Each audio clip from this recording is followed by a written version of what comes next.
How's it going, guys? It is me, Marcus, flying solo again. Sorry about this. I was going to do this Sunday, but we're doing this a little late, a week later from the trade deadline. It's not looking too good for the Yankees. They legit might make the playoffs, miss the playoffs, but we'll see. We'll see. Hopefully Saturday in the hotel from New York City. Me and JJ will be talking. JJ will be home. I'll be in New York City for vacation, going to the Yankees game on Friday. So we will have some shorts there. But let's get into this. Maybe shrink this to a 12, 13, 14-minute video on the acquisitions of the Yankees picks, trade deadline. So,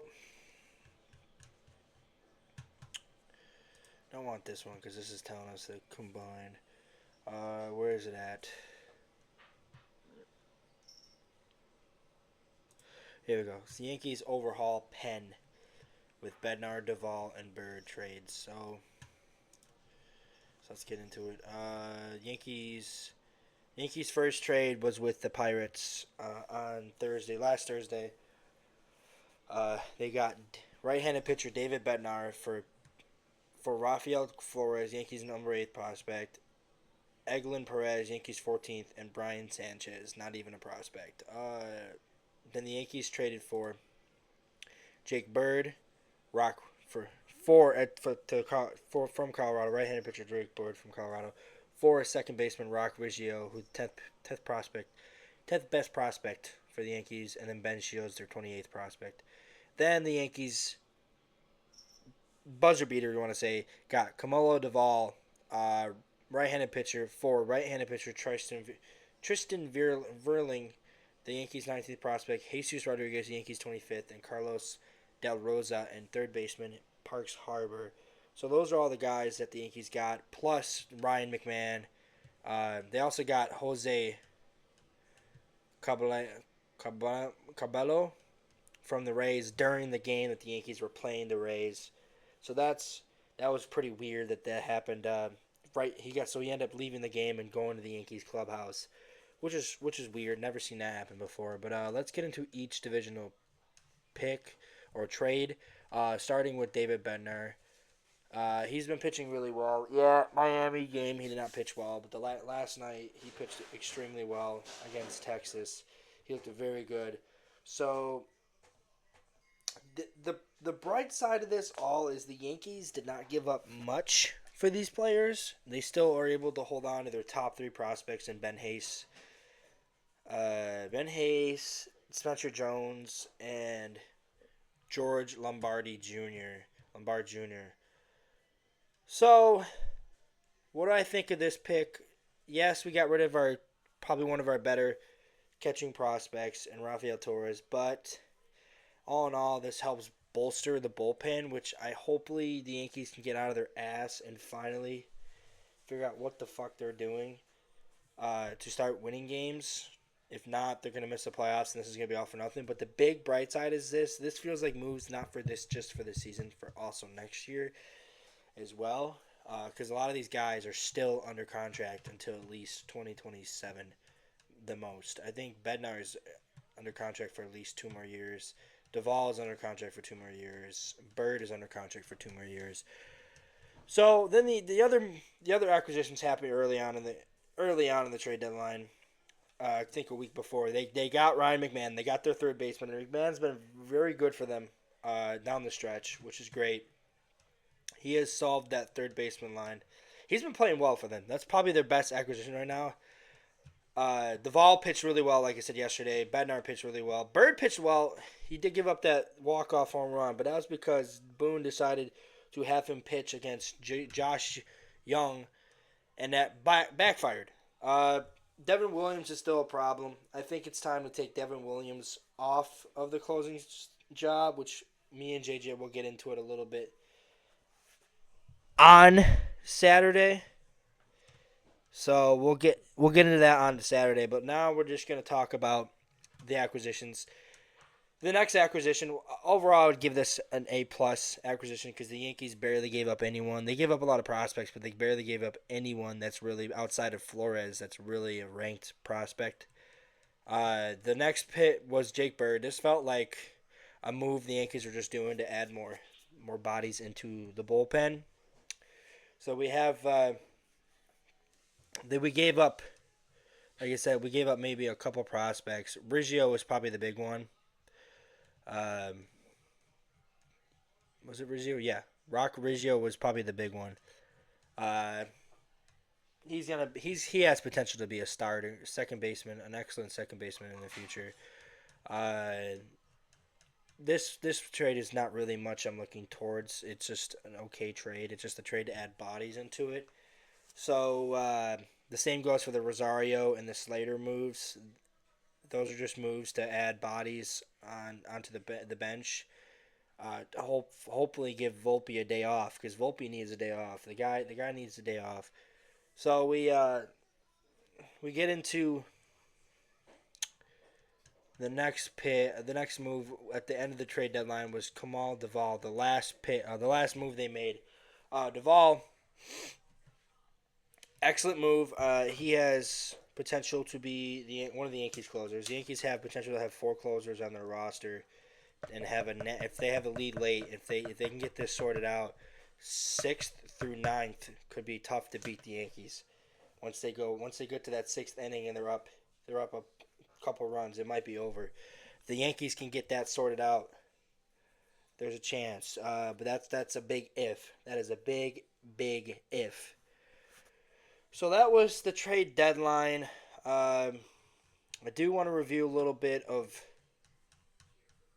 while we're at it, a little bit of the games so far. Miami games, the Yankees have lost 4 straight.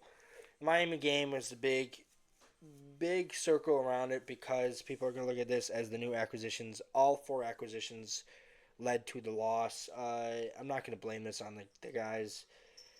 It was their first game. There's going to be some first game jitters. You're not going to really judge a guy. They could pitch really bad in that game, and then come playoff times, they're locked in and they're shutting people down left and right. So I'm not going to sit there and just allow the fan base to bitch and say, "Oh, great moves, acquisitions. Yeah, look, they look like shit." No, it's one game, and obviously, as you see in the Texas game last night, all 3 pitchers pitched well. Bird gave up that home run in the extra innings. So you really can't even look at that. Like, if he gives up a solo home run, that's only a 1 run. He didn't give up 3 run. Yeah, 3-run shot. Oh, look, he's trash. No. That is the bottom. That is the extra inning bullshit with the extra man on fucking base. And he got the first 2 batters out. Then they decided to walk.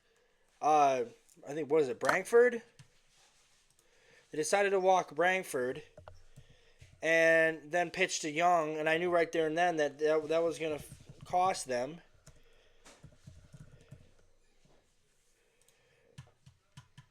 Yeah, Corey Brankford. No, he's a pitcher. Let me see MLB scores. Let's see what the Yankees are doing right now anyways. They are... Ooh, the Astros are getting hot. That scares me because they play us on Friday.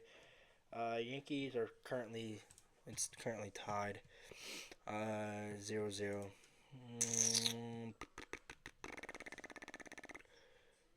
Langford. Wyatt Langford. They decided to walk Langford, and it cost them. Ultimately, it cost them. So, so the Yankees would lose 13-12 to the first game of Miami, 2-0 in the second game, and then 7-3 the third. And then last night they lost 8-5 after blowing it in the ninth again. It's looking like the Yankees are going to be finishing in the wild card and more likely finishing the second wild card and probably playing Boston, which doesn't always fare well for the Yankees come playoff time when they play Boston. So, but overall, my opinion on the trade deadline, I think it's good. I think it was great. I give it a solid B+. The Duvall, Bednar picks were more important to me. We almost had Sandy. There was talks that we were getting close to getting Sandy, but they would refuse. They just didn't want to give up Spencer Jones. So I'm not going to really hate him on for that. The Yankees didn't want to will to move Spencer Jones, and they just didn't want Jason Dominguez, which is fine. the way Jason Dominguez is playing right now, I would rather Yankees keeping him anyways. You just got to play the kid more. Just play the kid more, and he's gonna produce. So let's wrap this up. We'll make this 11-minute video because it's only debriefing a little bit for the Yankees. So overall debriefing, like I said, the Yankees made some good moves. They didn't get starting pitching. That was the one thing I wanted desperately for some starting pitching. But if your three is hopefully when he did struggle against Miami in his first game back. Hopefully that's just first time rust. That's just rust from being out for a while. Hopefully he just bounces back, turns it around in his next outing. He gives us 5 solid innings or 4 solid innings. Of baseball. So hopefully we see a little bit more out of Heel. I want to see a little bit more out of Rendon too, and I want to see a little bit more out of Fried. We get Aaron Judge back today. He's not in the outfield yet though. Let's go to game day and see play-by-play. He's not in the outfield yet. He probably won't be for a while. So Will Warren is 3-2 count right now.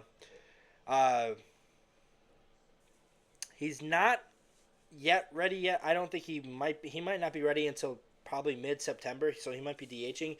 But he is back tonight. Fuck, he walked him. Yep. Yankees are in trouble. So, we'll be back Saturday for episode 6 in the hotel. Hopefully we're going to have a blast on Friday, win or lose. My first ever Yankee Stadium experience. I can't wait.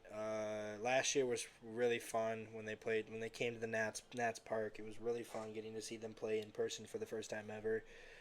Aaron Judge, I was at the game when Aaron Judge robbed that home run and turned it into a double play. It was crazy. So, and it is 1-0, isn't it? Nope, it's outs. Okay. So we got 1 on third, 1 on first with 1 out. Okay. With Eovaldi pitching, I will not be shocked if the Yankees lose this game. Eovaldi just tends to own the Yankees. So yeah, B plus for the. It allows the Yankees to hopefully get Devin Williams off the closer. I know Boone has been very hell-bent to put him in closer. But if I'm Boone, which Boone's a fucking retard, which we'll get into our little roast of the team on Saturday and a little fucking rant. Boone's a fucking moron. And I think I really do think Bednar should be the closer. It should be Williams at 6th, Weaver at 7th, Duvall at 8, and Bednar at 9th. But Boone's too stupid to fucking realize that. So, oh well, we'll see. We'll see where this leads to. As you can see right now, it's 1-1. Hopefully the Yankees can fucking win this game tonight. I'm not gonna hold my fucking breath. But anyways, I'll see you guys. Let's push it to 14. Fuck, it's 2-1. Shout out to my boy Yankees Avenue, Dan Rourke, great guy. Shout out to Talking Yanks. I gotta get back to watching NXT and live tweeting on the YouTube channel for IWC. So I will see you guys later. Peace. Hotshot takes, baby. Hottest shots of them all. Bye.